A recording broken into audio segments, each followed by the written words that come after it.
warahmatullahi wabarakatuh. Bersyukur kita kehadrat Ilahi kerana dengan limpah kurnianya dapat kita sama-sama berkumpul dalam diskusi pada kali ini untuk membincangkan topik yang bertajuk pengamalan dan penghayatan akhlak mulia dalam kalangan siswa guru. Jadi sebelum kita meneruskan diskusi kita pada hari ini, kita akan berkenalan terlebih dahulu dengan panel jemputan kita yang sudi meluangkan masa mereka untuk bersama-sama dengan kita pada hari ini. Jadi panel pertama kita, dia mempunyai sedikit kelainan kerana setiap diskusi yang dia pergi, dia akan memberitahu sebuah tagline iaitu tak kenal maka tak cinta, iaitu saudara Zikri Syamil bin Azhar. Apa khabar saudara? Bismillahirrahmanirrahim. Assalamualaikum warahmatullahi wabarakatuh. Pertama sekali saya ucapkan terima kasih kepada Tuan Moderator yang lagi kecak dan berkarya pada hari ini. Seterusnya, nama saya Zikri Syahmi bin Azhar. Saya merupakan pelajar PPISMP di Institut Pendidikan Guru Kampus Tun Hussein On dan berasal dari Batu Pahat, Johor. Jazakallah. Okay, baik, terima kasih kepada saudara Zikri. Dan seterusnya, panel kedua kita yang segak, tampan dan menjadi pujaan gadis-gadis, iaitu saudara Muhammad Syarul Afzan bin Bahari. Apa khabar saudara? Khabar baik saudara moderator. Bismillahirrahmanirrahim. Nama saya Muhammad Syarul Afzan bin Bahari. Saya merupakan pelajar PPISMP IPG Kampus Tun Hussein On dan saya berasal dari Petaling Jaya Selangor. Saudara moderator yang lagi elegan ini, apa khabar? Alhamdulillah, saya baik saja. Boleh tak kita tahu apa itu maksud elegan? Elegan itu bermaksud orang yang sangat bergaya dan juga sangat tampan. Allahu Akbar. Terima kasih kepada saudara Syahrul Afzan.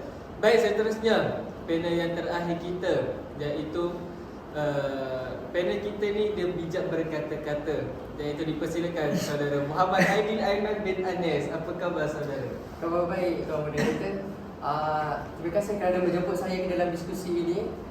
Terlebih dahulu saya ingin mengenalkan diri saya. Nama saya Muhammad Aidil Aiman bin Anes, berasal daripada Johor Bahru, Johor. Okey, baik. Terima kasih. Selesai sudah kita berkenalan dengan ketiga-tiga ahli panel kita pada hari ini. Tanpa membuang masa lagi, kita akan bergerak ke topik utama kita dengan iaitu pengamalan dan penghayatan akhlak mulia dalam kalangan siswa guru. Seperti yang kita tahu, profession sebagai seorang guru merupakan kerja yang mulia. Kerjaya sebagai guru juga dihormati oleh semua pihak kerana guru ialah seseorang yang menyampaikan ilmu kepada anak-anak di sekolah maupun di mana sahaja.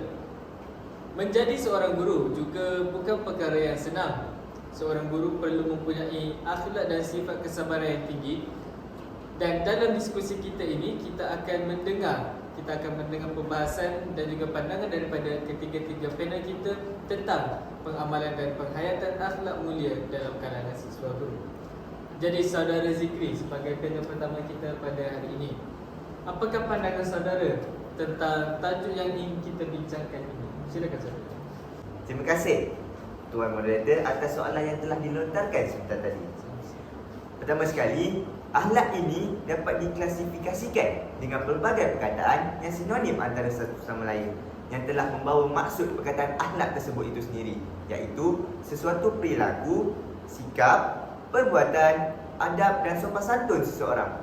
Manakala akhlak mulia pula berarti seluruh perilaku umat manusia yang sesuai dengan tuntunan Al-Quran dan hadis, iaitu adab sopan santun yang dicontohkan dan diajarkan oleh Rasulullah Muhammad SAW kepada seluruh umat manusia ketika baginda masih hidup. Secara lazimnya, akhlak mulia ini dapat dibahagikan kepada dua kategori, iaitu akhlak kepada Allah dan juga akhlak kepada ciptaan Allah, di mana akhlak mulia kepada Allah berarti mengikuti seluruh perintah yang telah disampaikan oleh Allah kepada Rasul yang Maha Mulia Muhammad SAW, dan seluruh perintah tersebut sudah tercatat dalam Al-Quran dan hadis. Manakala akhlak kepada ciptaan Allah pula telah meliputi segala sikap atau perbuatan sesama ciptaan Allah yang terdiri daripada ciptaan Allah yang gaib seperti malaikat, qada dan qadar, kiamat, syurga, neraka dan lain-lain. Selain itu, terdiri juga daripada ciptaan Allah yang nyata, benda hidup dan benda mati. Berdasarkan pengamalan dan penghayatan akhlak mulia dalam kalangan siswa, guru yang telah saya perolehi ketika berada di IPG Kampus Tun Hussein Awani ini ialah para siswa guru sentiasa mengimarahkan masjid dengan menunaikan setiap solat fardu secara berjemaah. Hal ini sangat dituntut di dalam Islam. Imam Al-Bukhari dan Muslim pernah meriwayatkan bahawa Rasulullah SAW pernah mengancam untuk membakar rumah orang yang meninggalkan solat berjemaah. Di sini kita dapat lihat bahawa betapa pentingnya solat berjemaah bagi seorang Muslim, di mana Imam Muslim pula meriwayatkan hadis daripada Abu Hurairah radhiyallahu anhu bahawa ada seorang lelaki buta telah datang mengadu kepada Nabi Muhammad sallallahu alaihi wasallam bahawa dia tidak mempunyai orang yang boleh memimpinnya pergi ke masjid. Oleh itu, dia mengharapkan baginda memberi kelonggaran kepadanya untuk bersolat di rumahnya. Pada mulanya, baginda telah membenarkannya, tetapi kemudian baginda menarik balik kebenaran tadi setelah baginda mengetahui bahawa si buta tadi dapat mendengar seruan azan solat yang dikumandangkan di masjid. Sudah terang lagi bersuluh bahawa solat berjemaah ini sangat dituntut dalam Islam kerana terdapat banyak kelebihannya yang tersendiri. Nabi Muhammad SAW telah bersabda bahawa as-salatu jami'ati afdalu min salatil fazzi bi 27 darajat, yang bermaksud solat secara berjemaah lebih baik daripada solat bersendirian sebanyak 27 darjat. Jelaslah di sini bahawa solat berjemaah ini lebih baik daripada solat bersendirian dan juga merupakan salah satu akhlak mulia kepada Allah. Bukan itu sahaja, akhlak mulia yang dapat saya perolehi di sini adalah para siswa guru di sini juga telah menghidupkan sunnah-sunnah Rasulullah SAW seperti membaca al-maksurat selepas solat fardu subuh dan asar, membaca surah Al-Mulk selepas solat fardu isyak, mengadakan majlis taklim selepas solat fardu maghrib dan mengadakan kuliah agama pada setiap minggu. Hal ini sedikit sebanyak dapat membentuk para siswa guru bagi mencontohi kehidupan Rasulullah SAW. Hal ini juga secara tidak langsung dapat meningkatkan lagi iman serta cinta kita kepada Allah dan juga Rasulullah SAW. Ketahuilah bahawa orang yang menghidupkan sunnah Rasulullah SAW akan mendapatkan dua keutamaan, yakni pahala, iaitu keutamaan mengamalkan sunnah itu sendiri dan juga keutamaan menghidupkannya di tengah-tengah manusia telah melupakannya.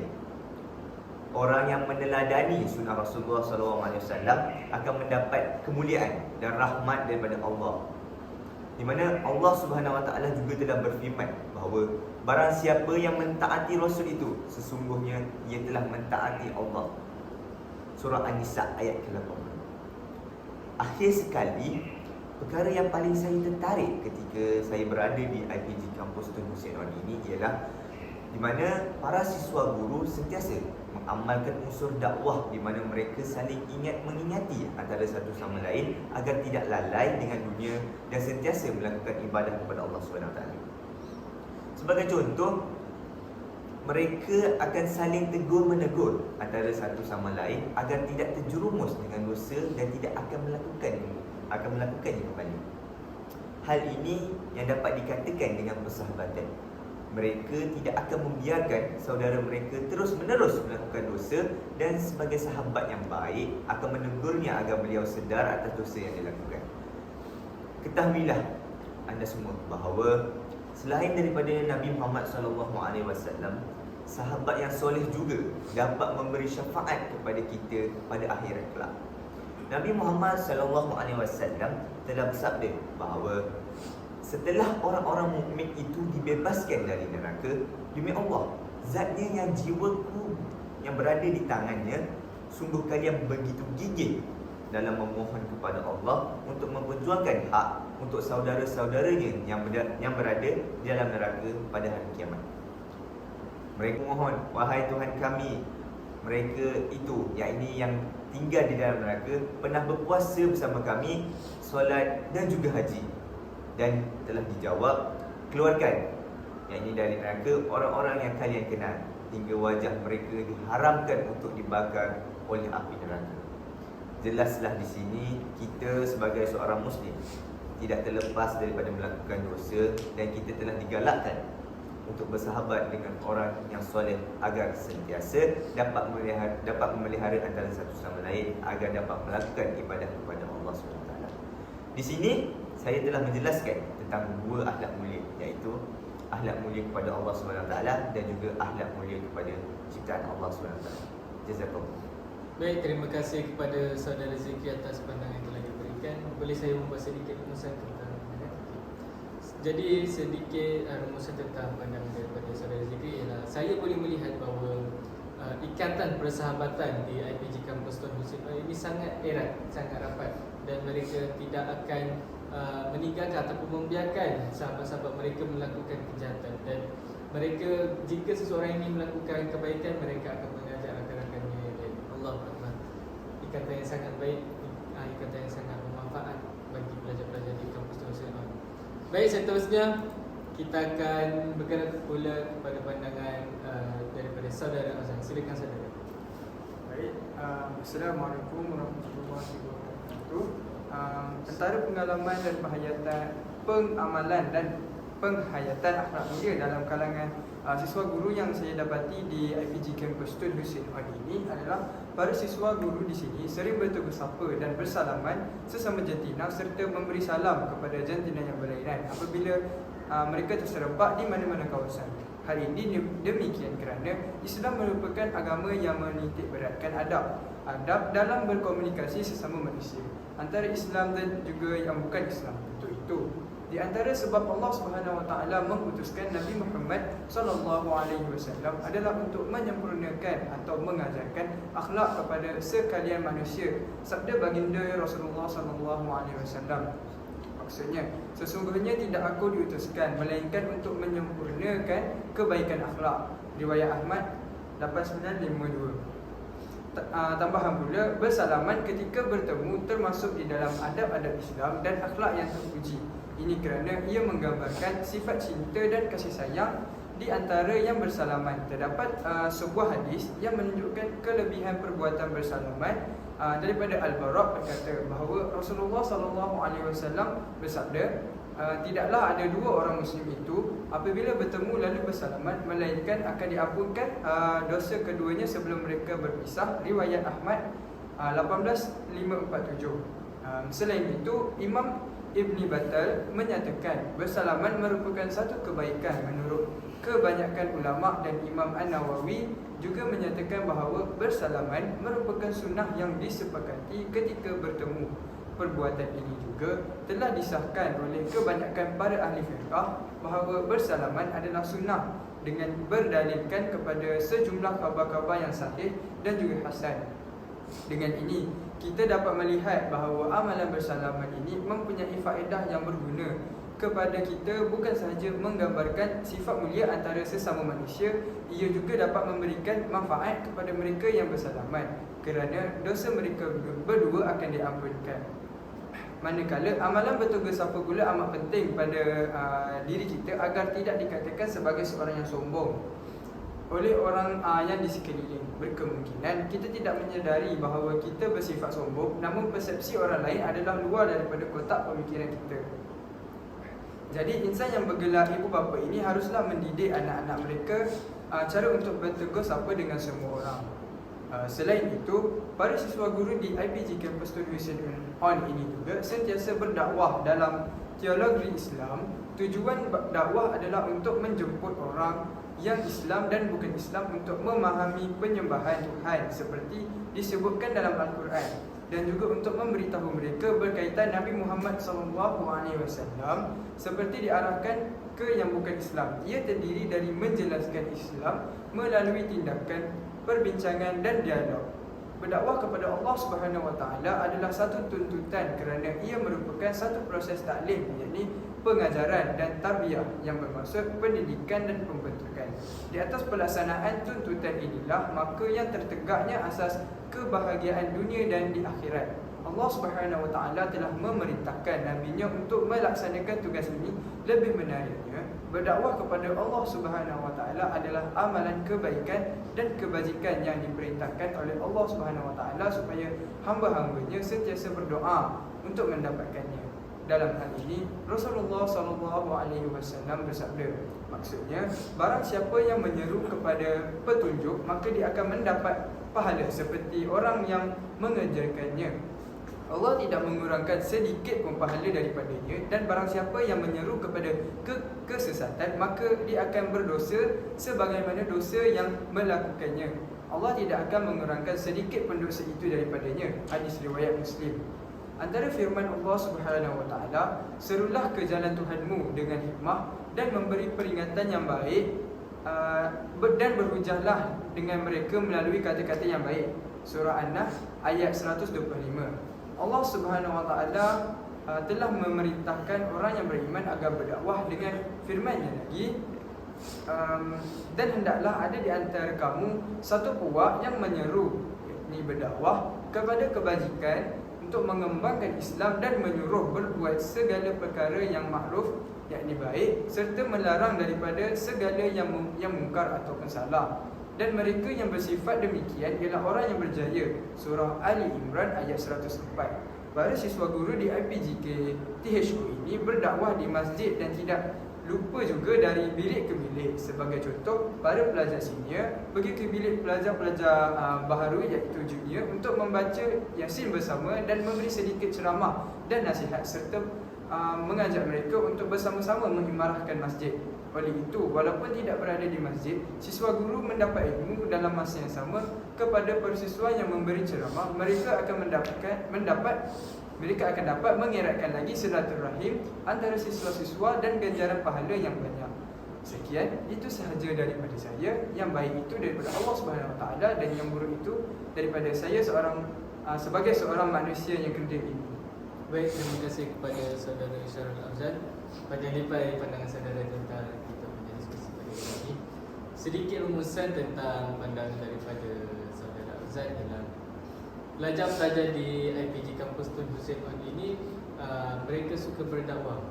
Mereka suka berdakwah, dan apabila mereka berdakwah antara satu sama lain, hubungan silaturahim mereka semakin rapat, dan juga begitu juga dengan mereka punya orang kata persahabatan ya, juga semakin erat, seperti yang dikatakan oleh saudara Zikri sebentar tadi.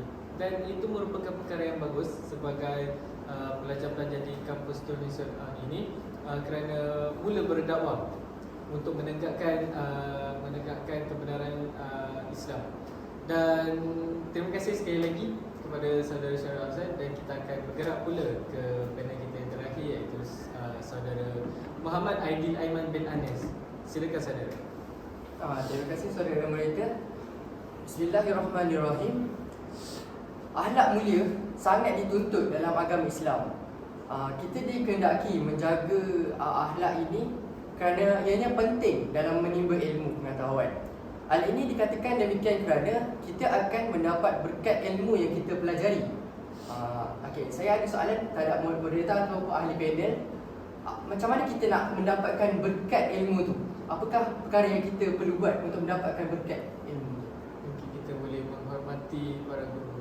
Menghormati antaranya ialah sebelum kita nak periksa tu, ataupun jangan sentiasalah kita minta maaf dekat semua orang agar apa yang kita buat ni berkat di dunia.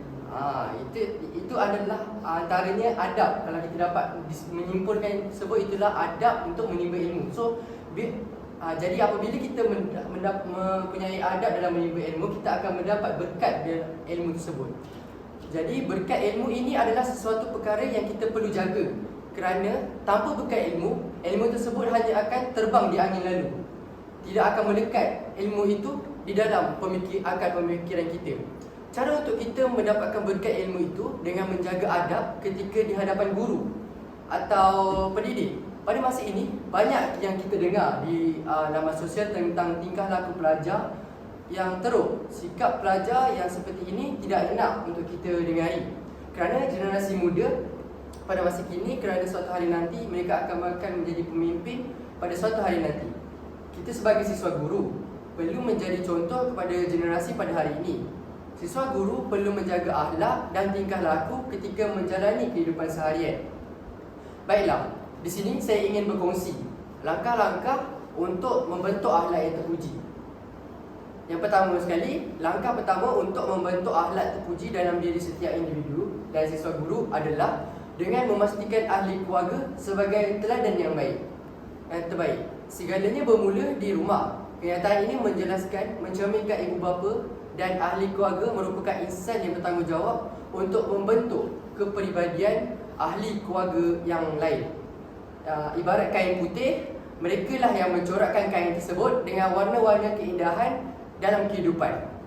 Sebagai contoh, jika anak-anak melihat ibu dan bapa saling menyayangi dan menghormati antara satu sama lain, mereka juga akan mengikuti sikap tersebut dan mempraktikkannya apabila berhadapan dengan orang dewasa yang lain. Situasi ini lebih cenderung apabila terdapat adik-beradik dalam sebuah keluarga ini, di mana adik yang kecil pasti akan mencontohi sikap abang dan kakaknya dalam berbagai situasi.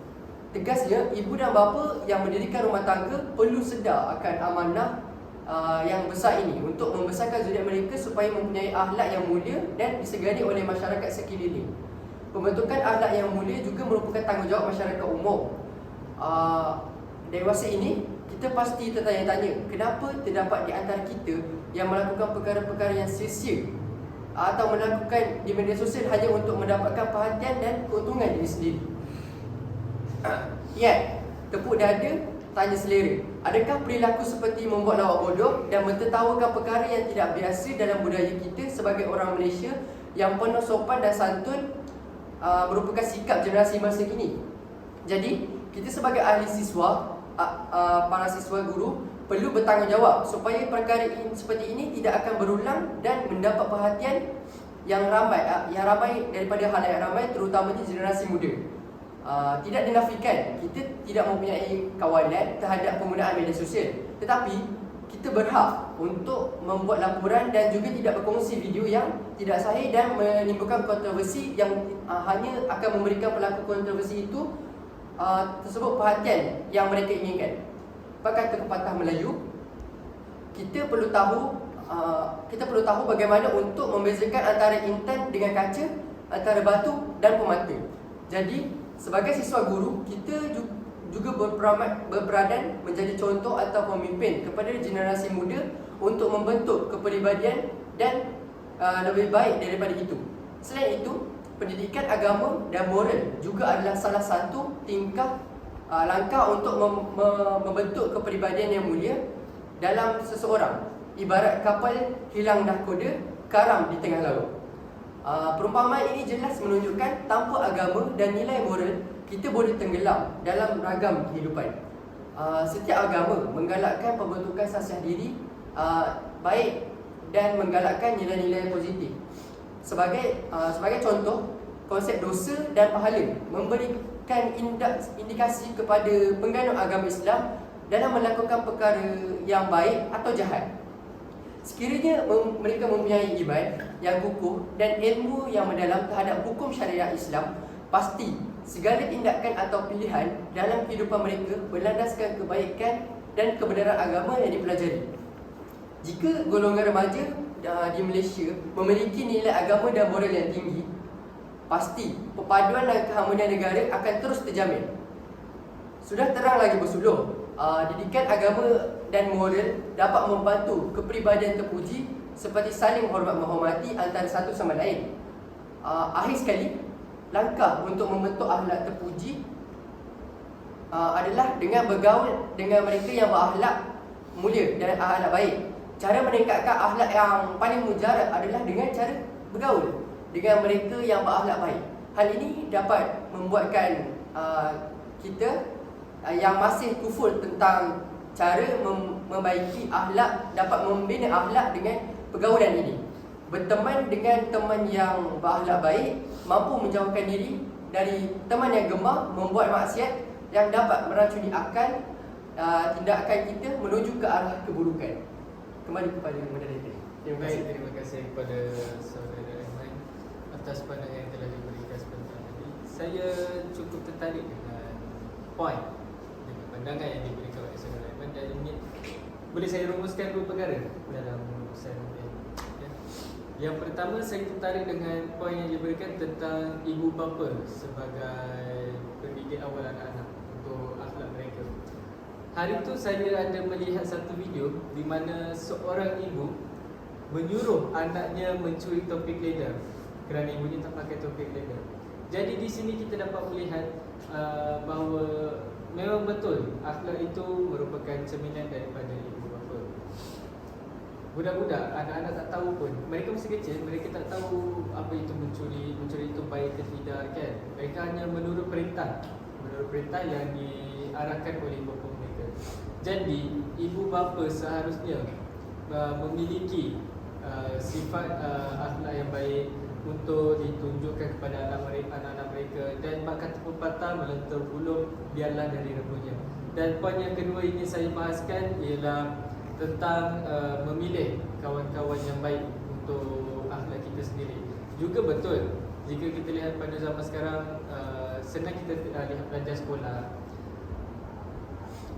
Kalau kita lihat mereka kadang-kadang di tengah sekolah ni mereka ada macam apa orang kata gang, group yang kumpulan masing-masing, dan kita dapat lihat kumpulan untuk pelajar yang nakal itu lebih ramai daripada kumpulan pelajar yang baik yang tidak melakukan kesalahan. Kerana apa? Pemikiran budak-budak sekarang, mereka bila mereka jadi nakal, mereka tidak mereka asyik melakukan kesalahan, mereka akan fikir yang mereka akan jadi terkenal di sekolah, dan mereka akan fikir yang perempuan akan suka kepada mereka. Dan kita seharusnya sebagai bakal guru, kita perlu menukar pemikiran mereka. Kita perlu apa orang kata, menegur mereka bahawa menjadi nakal, melakukan kesalahan yang banyak tidak membuatkan perempuan memandang kita. Okey. Dan Alhamdulillah selesai sudah kita punya diskusi pada kali ini. Jadi apa yang boleh saya terima kasih. Dan terima kasih sekali lagi kepada ahli panel kita kerana sudi meluangkan masa anda semua dalam diskusi kita pada kali ini. Jadi sampai di sini saja pertemuan kita pada kali ini. Jika ada rezeki kita akan berjumpa di lain hari dan juga dengan topik yang berbeza yang akan kita bahaskan. Saya memohon maaf atas kesilapan saya daripada awal hingga akhir saya memimpin diskusi kita pada kali ini. Yang baik itu datangnya daripada Allah SWT dan buruk itu datang daripada diri saya sendiri. Jika ada rezeki kita akan berjumpa lagi. Wabillahi taufiq wal hidayah. Assalamualaikum warahmatullahi wabarakatuh. Terima kasih. Waalaikumsalam.